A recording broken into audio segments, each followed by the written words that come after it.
Olha, eu aqui de novo com você para a gente aprender mais um pouquinho de ciências.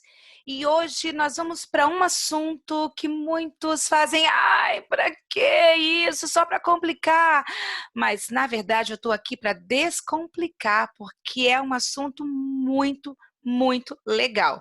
Lógico, vai depender aí de quanto você vai se identificar com esse conteúdo, porque nós vamos falar de taxonomia. Que palavrão é esse? Nós vamos falar de classificação dos seres vivos. Por que classificar, gente? Que trabalho! Para que ficar dando nome para reino, filo, classe, ordem, nome científico, cada nome, crotalos, terríficos, lúmbricos, terrestres, né? Isso é só para complicar a cabeça da gente. Você vai descobrir hoje que isso é para descomplicar e facilitar a sua vida. Queridos, hoje os cientistas descobriram mais ou menos cerca de 1,7 milhões de espécies, mas eles imaginam que exista pelo menos 8 milhões de espécies.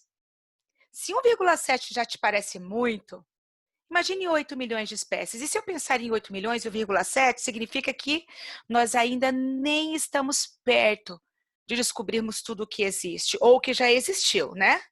Porque todos os anos nós perdemos espécies para extinção. Muitas espécies deixam de existir sem que a gente tenha sequer acesso a elas, sem que a gente tenha tido conhecimento da existência, né, dessas espécies, o que é uma pena, na verdade, né? Porque talvez a cura para uma determinada doença estivesse na substância de uma determinada planta que não existe mais, ou de repente um animal que hoje é considerado uma praga, né? É porque ele perdeu um predador importante, né? Houve uma quebra ali numa cadeia, numa teia alimentar, graças à ação do homem no ambiente. Mas enfim, hoje vamos nos deter a classificar. Por que classificar? Por que é tão importante que a gente agrupe os seres vivos de acordo com semelhanças e diferenças? Já dá para você ter uma ideia, mas eu quero te mostrar umas coisinhas. Vou compartilhar uma tela com você. Eu preparei aqui uma aulinha. Enquanto eu abro, você já se ajeita aí no seu lugar. E nós vamos começar primeiro pensando aí por que classificar. Eu vou dar uma justificativa assim bem simples, eu vivo isso aqui em casa. Você vai conseguir entender bem, ó.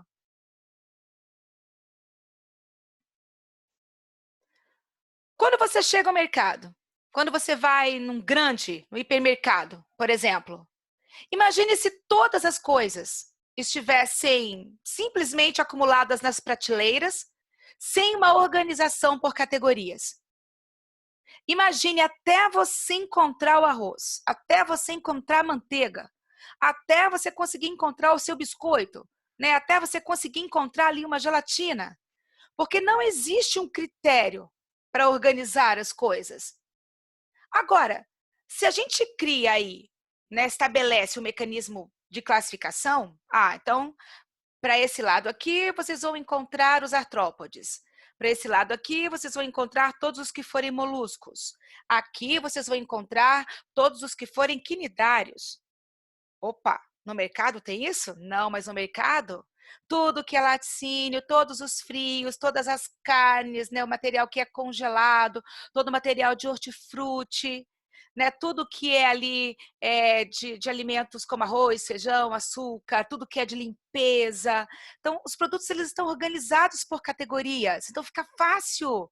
Se você quer o material de limpeza, você vai para a seção de material de limpeza. Agora, imagine se o material de limpeza estivesse lá junto com a Nutella, junto com o leite condensado, com creme de leite junto com o pacote de arroz, né, junto com o litrinho de óleo, tudo misturado, e você não tivesse um critério para você se organizar.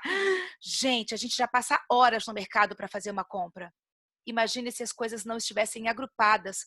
Quanto tempo nós levaríamos para conseguir comprar aquilo que a gente precisa, encontrar aquilo que a gente precisa? Agora, onde é mais fácil para você comprar a sua mercadoria? Se você chegar, por exemplo, no mercado e encontrar tudo assim, ou se as coisas estiverem assim, todas organizadas e classificadas, tudo seguindo uma linha de acordo com a característica do produto. Ou, um outro exemplo, esse aqui eu vivo em casa. Que filme de terror, né? Tem gente que vai abrir o guarda-roupa, tipo aqui em casa, né? Se eu for pegar algo no escuro, eu sei onde está. Se a luz acabar, eu consigo saber o que tem na terceira gaveta, eu consigo enfiar a minha mão sem ver nada e pegar o que tem ali, porque as coisas estão organizadas, seguindo um critério. Agora tem uma pessoa aqui em casa que, se abrir a porta do guarda-roupa, tem que virar de costas assim para não cair, né? Aí vira de costas para não cair, tenta puxar, daí tá tudo meio que misturado, né? Será que tá limpo? Será que tá sujo? Porque às vezes vai jogando tudo ali dentro, nem sabe direito. E aí, na hora de guardar, simplesmente faz uma mira e joga, né? Empilha aquilo tudo lá.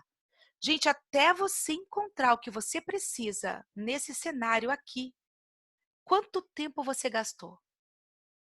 Agora, olha esse outro aqui. Passa uma olhadinha. Ai, que paraíso, né? Nossa, meus olhinhos até brilham corações assim. Tudo organizado, classificado, né? Então você distribuiu ali seguindo o critério que você estabeleceu, que vai facilitar a tua localização do material que você quer. Ai, professora, mas dá muito trabalho classificar. Dá trabalho classificar, mas depois você só precisa manter. Estabelecer um critério para o seu guarda-roupa, a princípio, pode ser demorado, mas depois você só precisa continuar colocando cada coisa no devido lugar. Agora, se você chegar com a roupa de segunda e pendurar no cabideiro, lá na arara, né? Joga lá numa arara que tem no seu quarto, ou em cima do móvel, em cima da cômoda que tiver lá. A roupa de terça você joga lá, a roupa de quarta você joga lá, a roupa de quinta, a de sexta, a de sábado. Quando chega domingo, sua mãe está dizendo: vai arrumar seu quarto! Eu não sei o que está sujo, o que está limpo aqui. Tudo misturado. Você vai procurar uma calça, já está sem roupa. Tem que brincar de Adão no paraíso, né? De Eva no paraíso, porque não tem roupa mais para vestir, está sujo. Está sujo, mas não estava lá no cesto de roupa para lavar. Sua mãe já lavou as roupas, já estendeu, já recolheu, mas as suas estão lá empilhadas no seu quarto. E aí você tem que ficar, dá uma cheiradinha, levanta, olha, sujo. Olha, limpo, dobra. Olha, sujo, limpo. Gente, se você chegar na roupa de segunda, isso está limpo, guarda, está sujo, cesto de lavar, está limpo. Terça-feira, está sujo, cesto de lavar. Quarta-feira, está limpo. Quinta-feira, está sujo. Separando tudo.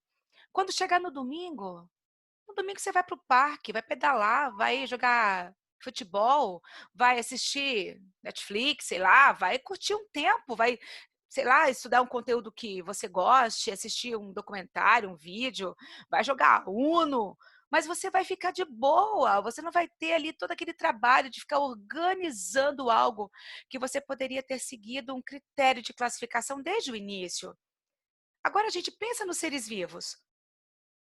Classificar os seres vivos é para isso. Imagine os cientistas tendo que lidar com uma espécie nova, sem nenhum padrão. Tá, mas que espécie é essa? Imagine estudar 1,7 milhões de espécies, uma a uma, sem um critério. Mas com critério, a gente consegue organizar os caras em reinos. Basicamente, hoje nós temos 5 reinos. Né? Existem outras divisões aí, mas por enquanto nós utilizamos 5 grandes reinos, né?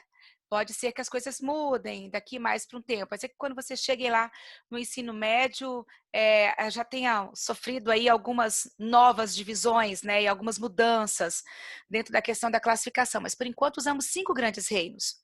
Então, de acordo com a característica do animal, que o animal ou que o ser vivo tem que ter para pertencer a cada um desses reinos, fica fácil.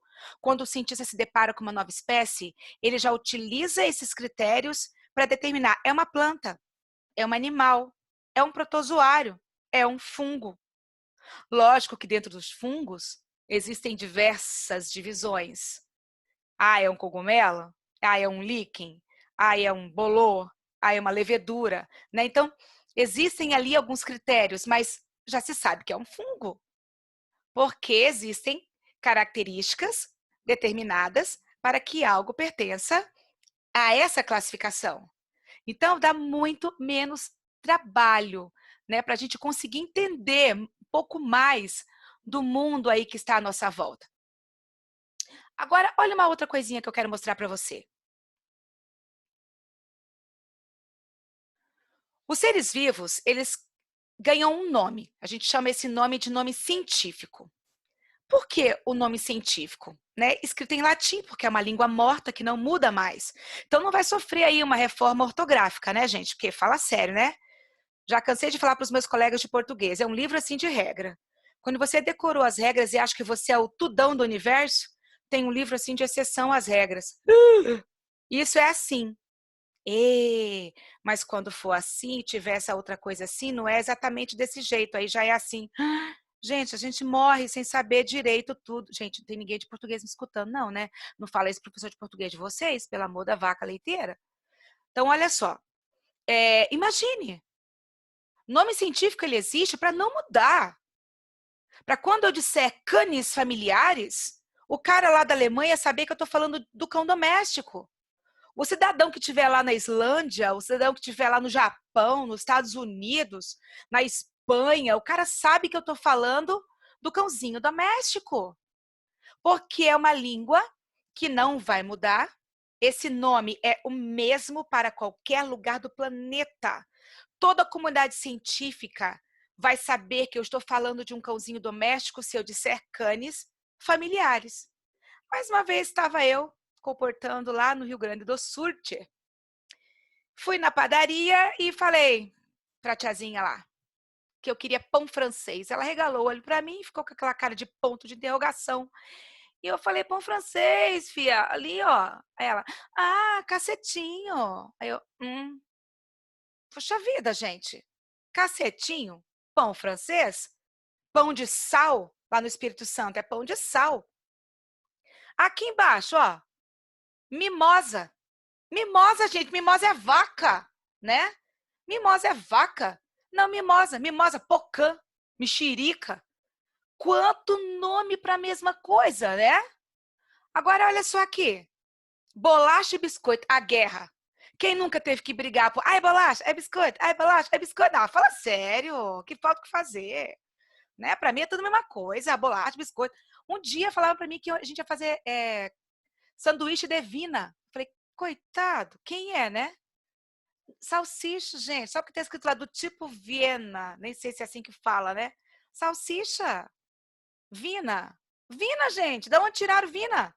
Salsicha. Né? Enfim. Aqui. Essa foi a melhor para mim. O marido se despediu lá, né, da família e falou assim, gente, vou ali então fazer o rancho. Falei, nossa, que chique. O cara vai montar um rancho, né? Tá podendo. Para mim, isso aqui é um rancho. Não, ele estava indo no mercado fazer a compra do mês. Era o rancho. A compra do mês. Então, onde que surge esses negócios? Isso são nomes vulgares. Nomes vulgares, populares. São de cada região, depende do contexto cultural de cada lugar. Imagine se nós fôssemos na comunidade científica utilizar nomes vulgares. Eu falava lá mimosa, o cara lá entendeu que é uma vaca, o outro lá entendeu que é uma mexerica, o outro lá não faz a menor ideia do que eu estou falando, ia dar uma confusão. Olha outra coisa aqui, ó. Mais um exemplo para você. Essa é demais, né? Uma vez, um senhor disse para mim, não, eu deixo isso lá em cima do bidê. Aí eu, na minha terra, bidê, isso aqui, ó. Bidê é né, perdão. Não. Ele disse, tá lá em cima do bidê. Bidê, na minha terra, é isso aqui mesmo, ó. O companheiro do vaso sanitário. Sabe, hoje dificilmente a gente encontra isso em todas as casas. São raras as casas onde utiliza isso aqui, né? É aquele chuveirinho que quando a gente faz os trecos, a gente senta lá e a água vem de baixo para cima para lavar as partes, né? Então, para mim, isso aqui é um bidê. Mas na cabeça de quem estava falando comigo, bidê para ele era esse cara aqui, ó, que para mim é criado mudo. É a cômodazinha que fica do lado da cama. Aquela cômodazinha pequenininha que fica do lado da cama, para mim é, é, é criado mudo. Para ele era bidê. E bidê, para mim, era o companheiro do vasinho sanitário, né, que fica ali do lado. Outra vez me disseram que estava lá na patente. patente, né? Patente para mim é quando algo é patenteado, né? Não, patente era vaso sanitário no idioma, no dialeto, né? Daquele ser ali, né? Então tá lá na patente. E eu fiquei imaginando, gente, patentear o quê, onde, quando, por quê? Era vaso sanitário. E eu procurando o treco lá no bidê, no banheiro, mas ele queria que eu procurasse no criado mudo que estava lá no quarto. Então, que confusão que nós arrumaríamos se nós utilizássemos no meio científico nomes vulgares para nos referirmos às espécies. 1,7 milhões de espécies e a gente não utilizando os nomes populares, os nomes vulgares. Ia dar ruim, né? Não ia prestar o negócio. Mas surgiram então os nomes científicos. Gente, o nome científico, como eu disse para vocês, ele é específico. O nome científico se refere especificamente a uma espécie, por isso espécie. É específico. Nenhum outro ser vivo vai utilizar aquele nome a não ser que pertença à mesma espécie. Lógico que nós temos também aí as subespécies, né? Quando a gente entra, por exemplo, nas raças. Por exemplo, quando você fala canes familiares, você se refere a todos os cães.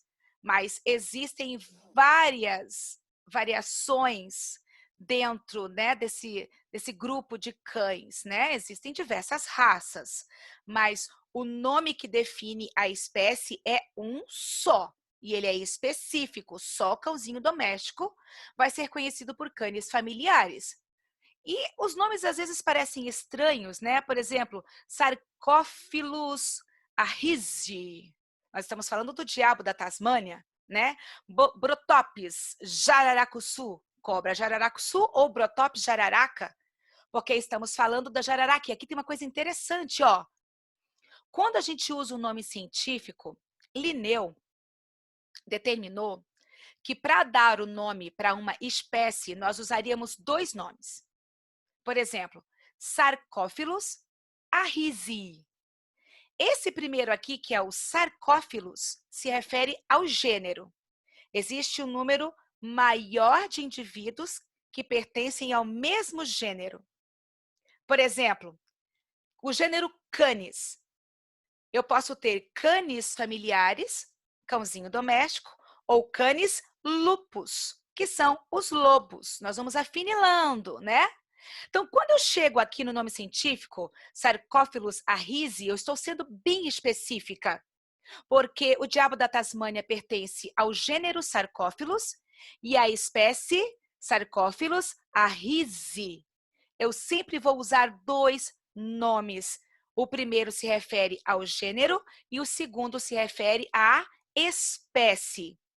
E Linneu determinou que quando eu utilizar o nome científico, a primeira letra do gênero tem que estar em maiúsculo, a primeira letra da espécie tem que estar em minúsculo e tem que estar destacado de alguma forma, ou todo mundo itálico, igual tá aí, ou negritado, ou grifado. De alguma forma tem que estar destacado. Então, eu uso dois nomes, Sarcófilos arrisi, Brotops jararacuçu, Brotops jararaca. O primeiro nome que se refere ao gênero, letra maiúscula. O primeiro nome que se refere à espécie, letra minúscula, destacado, ou negrito, ou itálico, ou grifadinho. Se eu olhar essas duas cobras, as duas pertencem ao mesmo gênero, as duas são Brotops. Brotops, gênero Brotops. Só que a jararacuçu é Brotops jararacuçu e a jararaca é Brotops jararaca. Né? Linneu, ou Carolus Linnaeus, né? Ele viveu em 1707 a 1778 e ele que criou esse sistema binominal de classificação, ok? Agora, mais nomes científicos para vocês se divertirem aí, ó. Vai que vocês têm uma inspiração para nome de filho, né? Tem umas pessoas aí que têm umas ideias meio bizarras para dar nome de criança. Mas vamos lá, não vamos entrar nesses pormenores, né?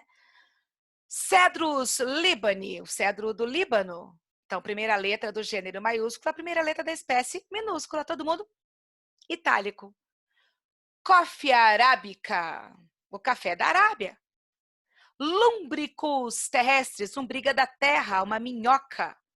Ascaris lumbricoides, a lombriga, enfim. Micrurus frontalis, a cobra coral. Rea americana, que é a ema, que eu tô bem na frente da ema. Vamos descer aqui, ó. Rea americana, né? Ou Crotalus terríficos. Ai, chocalho terrível. Nós temos aí, olha, a cobra cascavel. A Crotalus terríficos, né? Tapirus terrestres, anta brasileira, né? A anta brasileira seria, então, tapirus terrestres. Acho que foi algum índio que, né, determinou esse tapirus aí. O cientista foi lá, deixou chique e botou terrestres. Mas, enfim, todos esses nomes incluem dois nomes. Um é o gênero, o outro é a espécie.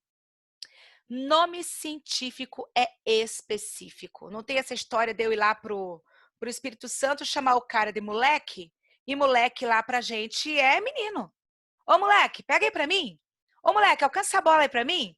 Aqui no sul, se eu chamar o piá de moleque, a mãe já me olha, porque é trombadinha, né? Chamar de moleque parece moleque de rua, né? Aqui, por exemplo, na minha terra todo mundo é nego, neguinha.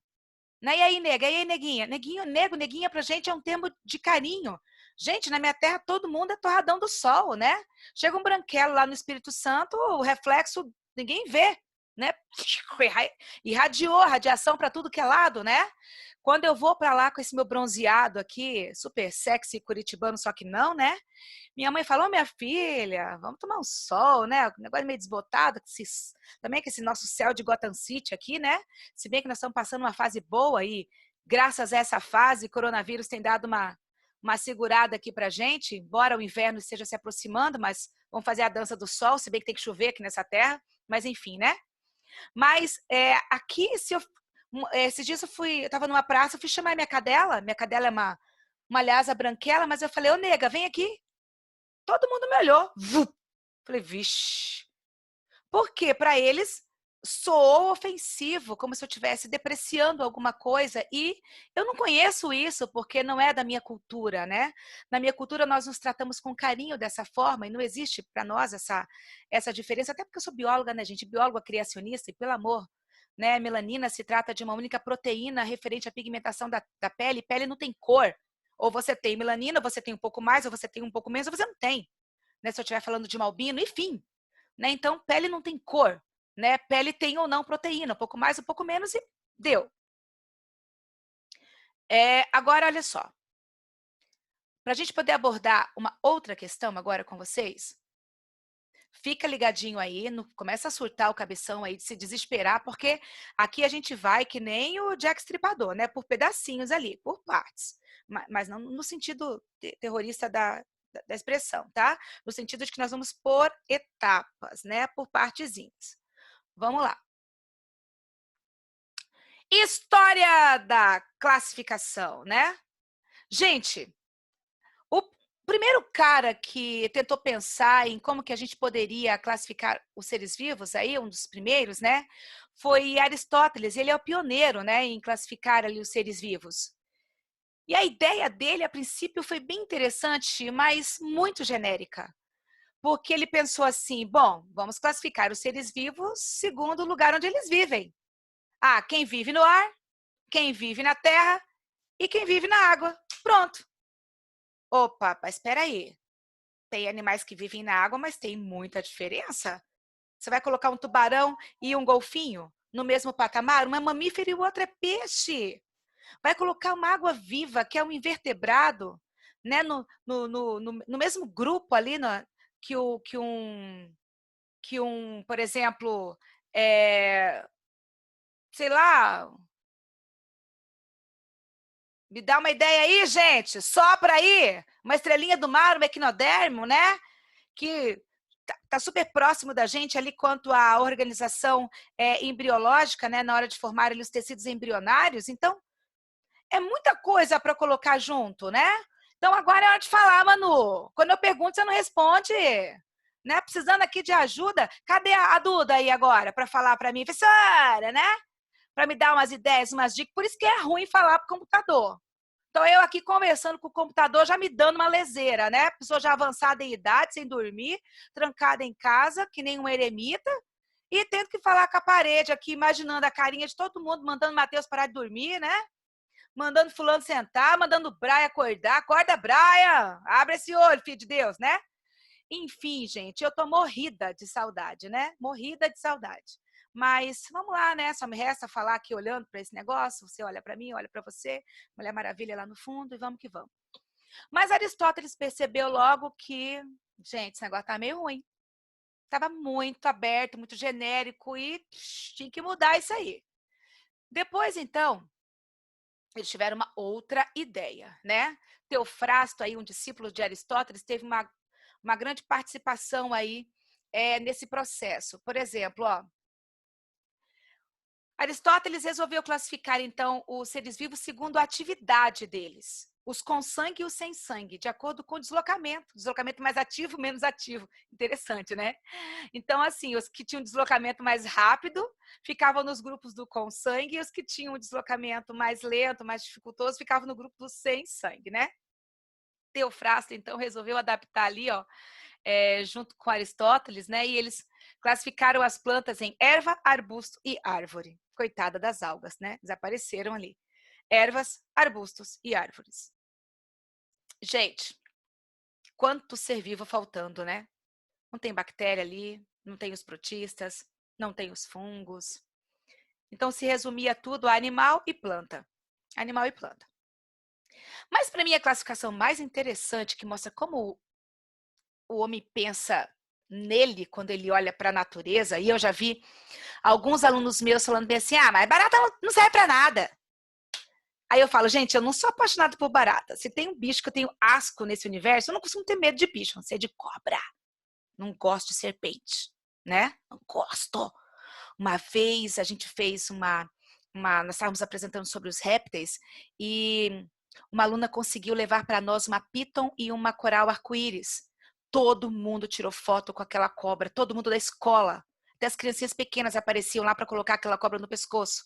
E a professora de ciências, o máximo que ela conseguiu foi ficar na frente da cobra, fazer assim, ó, porque eu tenho um asco, assim, eu não consigo lidar com essa forma de vida de forma a apreciar, né? Mas, de repente, é uma forma de eu ver diferente. Com a aranha foi assim, depois de trabalhar com ela um bom tempo ali no Butantan, trabalhando com a iniciação científica, eu consegui lidar muito bem com os aracnídeos, né? No caso das aranhas, mas com as serpentes ainda não consegui, mas ainda tem tempo, né? Não vou morrer tão cedo, eu acho. Agora, Agostinho, ele seguiu esse mesmo princípio aí, dessa forma que o homem tem de ver a natureza, classificou segundo a utilidade para o homem. E é muito interessante como ele viu isso. Ele colocou a vaca como útil, a cascavel como nociva, prejudicial para o homem, e a coitada da bicha preguiça como indiferente. Serve para nada, né? Serve para nada. Eu tenho um outro bicho aqui, ó, que tem gente que fala que não serve para nada, mas serve, gente. Serve para fofura, né? Serve para matar gente de fofura. Ai, meu Deus, é um descarrego. Né? Você chega super estressado em casa, pega uma fofura dessa e dá uns apertos, né? Que delícia. Pronto, acabou o estresse. Vai lá que assim volta para sua hibernação, minha querida. Mas ele classificou os seres vivos como útil, nocivo e indiferente. Mas a gente precisa parar de olhar para a natureza e classificar ela segundo a utilidade que ela tem para o homem. E foi aí que surgiu, que soem os tambores, classificação dos seres vivos nos 5 grandes reinos. E aí caminhando até chegarmos no nível de espécie. Se você quer conhecer quais são esses 5 reinos e quais os critérios de classificação para chegarmos ao nível de espécies, não percam a próxima aula. Até lá! Vou desligar e matar você de curiosidade. Lero, lero. Tchau, tchau. Até a próxima aula.